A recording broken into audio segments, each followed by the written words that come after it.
Assalamualaikum warahmatullahi wabarakatuh.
Yaitu uniseluler bersel tunggal, yang kedua ukuran sangat kecil, yang ketiga memiliki ukuran 0,5 sampai 5 mikrometer, hidup secara soliter, bersimbiosis parasit dan saprofitik, umumnya tidak berkelompok, berkembang baik secara vegetatif dan generatif, hidupnya kosmopolit ataupun dalam hidup, dapat hidup dan ditemukan di mana saja.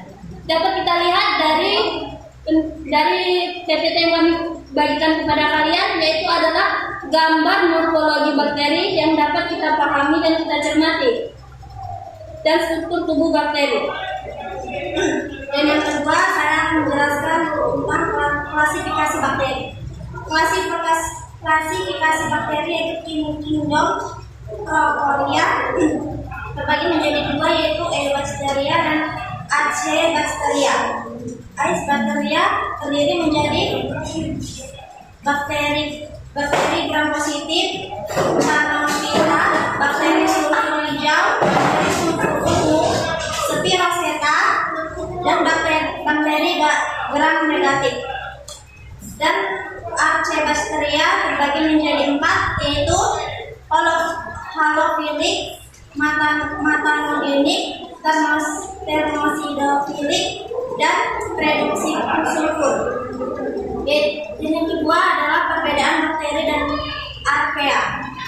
Bakteri dapat kita lihat di situ ada tabel, yaitu perbedaan bakteri dan archaea. Ada bakteri variabel dan archaea.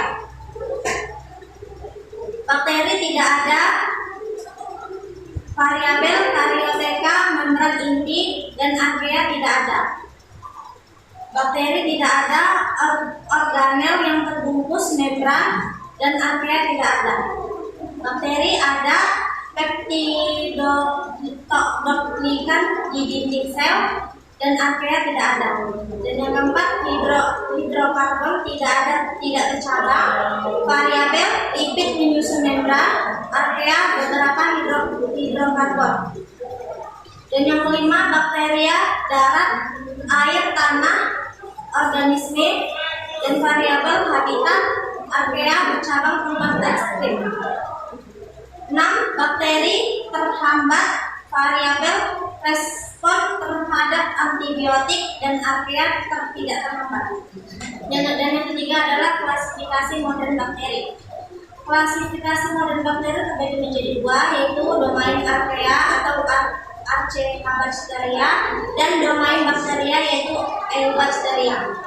Domain archaea itu yaitu kelompok bakteri yang lebih dikenal dengan bakteri purba atau primitif, hidup di lingkungan ekstrim pada sejarah evolusi bumi, sehingga banyak anggotanya sudah punah dan menjadi fosil.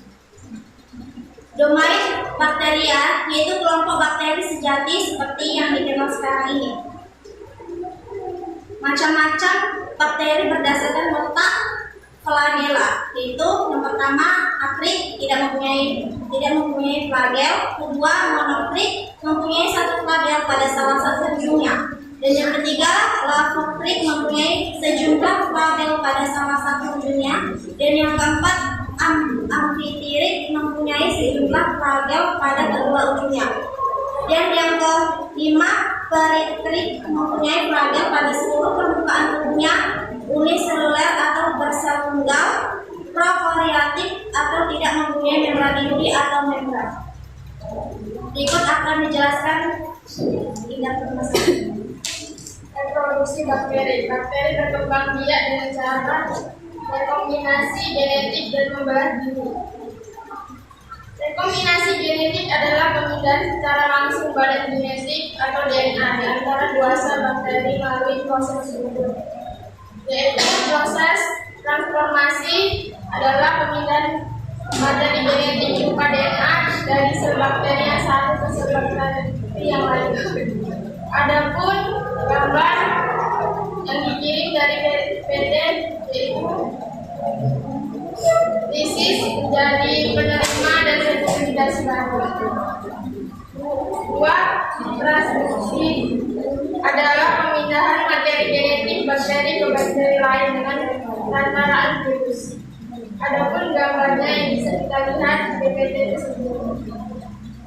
Yang ketiga, konjugasi adalah bergabungnya dua bakteri positif dan negatif dengan membentuk badan untuk pemindahan materi genetik. Pembelahan diri secara biner atau langsung. Pada pembelahan ini, sifat sel anak yang dihasilkan sama dengan sifat sel induknya. Peranan bakteri dalam kehidupan manusia.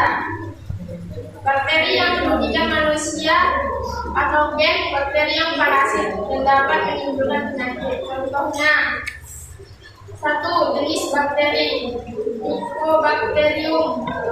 Penyakit yang ditimbulkannya yaitu TBC. Dan kedua, Salmonella. Penyakit yang ditimbulkannya tifus. Dan yang ketiga, Vibrio. Penyakit yang ditimbulkannya kolera. Peranan bakteri dalam kehidupan manusia. Bakteri yang menguntungkan manusia yaitu 1. Bakteri fermentasi. Contohnya Lactobacillus bulgarius dan Streptococcus thermophilus mengubah susu menjadi yogurt. Bakteri penghasil antibiotik. Bacillus brevis menghasilkan tetrotrisin. Bacillus subtilis menghasilkan basit rasid. Bacillus polymerasa menghasilkan polymyxin.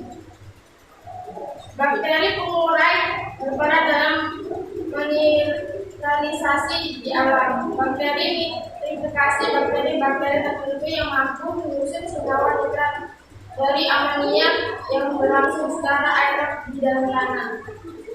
Bakteri nitrogen, bakteri yang mampu mengikat nitrogen bebas dari udara dan mengubahnya menjadi suatu senyawa yang dapat diserap oleh tumbuhan. Bakteri usus, bakteri Entomycete coli hidup di kolon atau usus besar manusia. Membantu dengan sistem pencernaan, juga menghasilkan vitamin B12 dan vitamin K yang penting dalam proses pembentukan darah. Baiklah, itulah penjelasan dari kami mengenai bakteri. Adapun kita akan memasuki yaitu sesi pertanyaan, di mana dari audiens kami harapkan ada memberi pertanyaan pada kelompok kami minimal 3 kelompok. 3 kelompok untuk 3 pertanyaan.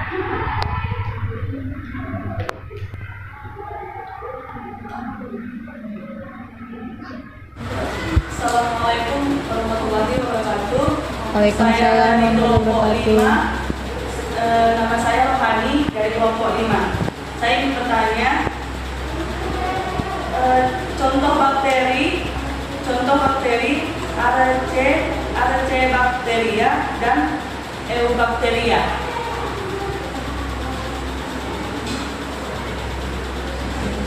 Assalamualaikum warahmatullahi wabarakatuh. Waalaikumsalam warahmatullahi wabarakatuh. Perkenalkan, nama saya Nuraini dari kelompok 6. Pertanyaannya adalah, apa penyebab utama manusia terkena penyakit TBC yang disebabkan oleh bakteri Mycobacterium? Terima kasih.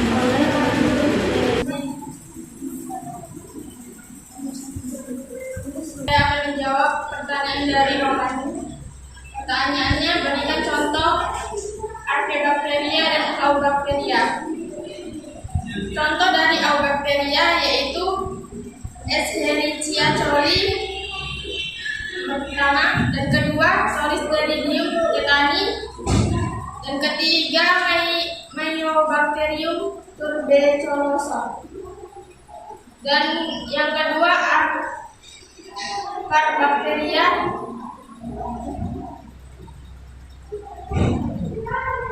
Archaebacteria yaitu contohnya Lachonospira multipara, Rhuminococcus albus, dan Pseudomonas amelococcus.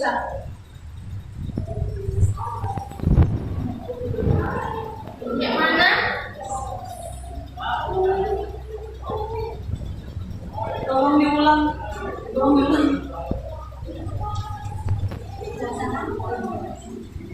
Jelas. Yang Eubacteria contohnya, yang pertama Escherichia coli, dan yang kedua Clostridium tetani, ketiga Mycobacterium tuberculosa. Dan contoh dari Archaebacteria yaitu Lachonospira multipara, Rhuminococcus albus, dan Pseudomonas amelococcus. Gimana? Pas. Terima kasih.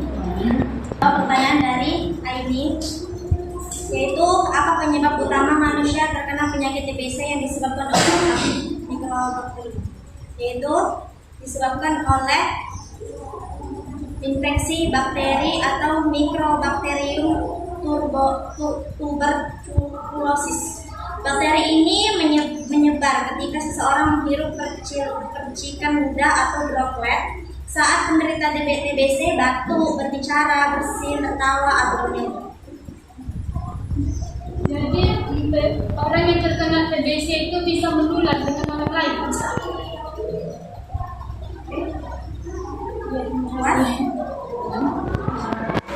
Tapi untuk kelompok